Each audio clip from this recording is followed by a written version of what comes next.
जी जी हाँ मेरे दोस्तों, जितने भी हमारे बरियत के नौजवान लोग डांस करें, कृपया छोकरी के ढोली पर रोड़ी ना चलाएं।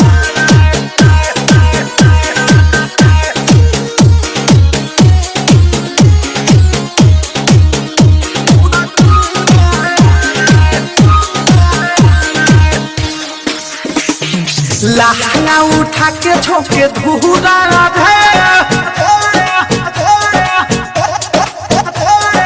लहंगा उठा के छोके धूरा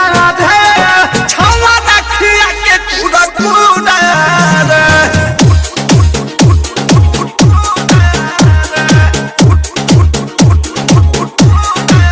लहंगा उठा के छोके धूरा छवा रखिया के पूरा पूरा लठिया के मारल चाहे हुरा छवा रखिया के पूरा पूरा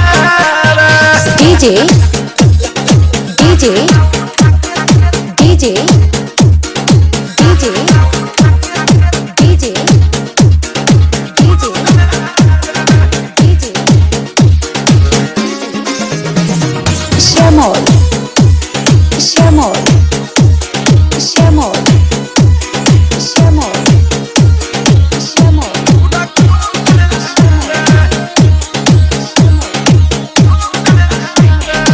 ओइनी बंगाल से बिहार में हम नाचे लागो ना जवानी सचा बाजाई काचे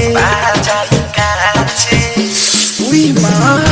ओइनी बंगाल से बिहार में हम नाचे लागो ना जवानी सचा बाजाई काचे मोमरी कोटी धानी धोके तू डारे छवा रखिया के पूरा पूरा लहंगा उठा के छोके धूरा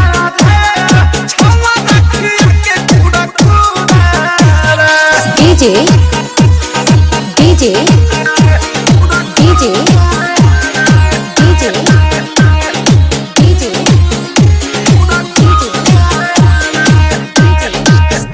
किसी डाले औरी चोलिया में सीका सौ से सामान के सकड़ले बाठीका आही रे दादा Shamol किसी डाले औरी चोलिया में सीका सौ से सामान के सकड़ले बाठीका नेता से देखावा तावे छुड़ा छवा रखिया के पूरा पूरा लठिया के मारल चाहे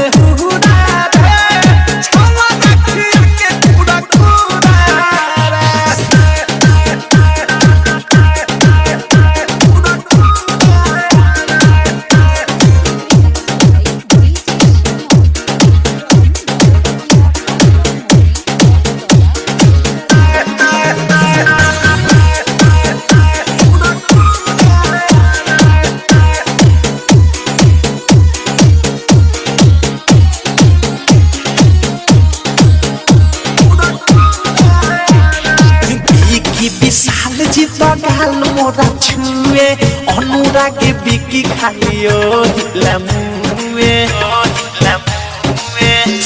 मार डाला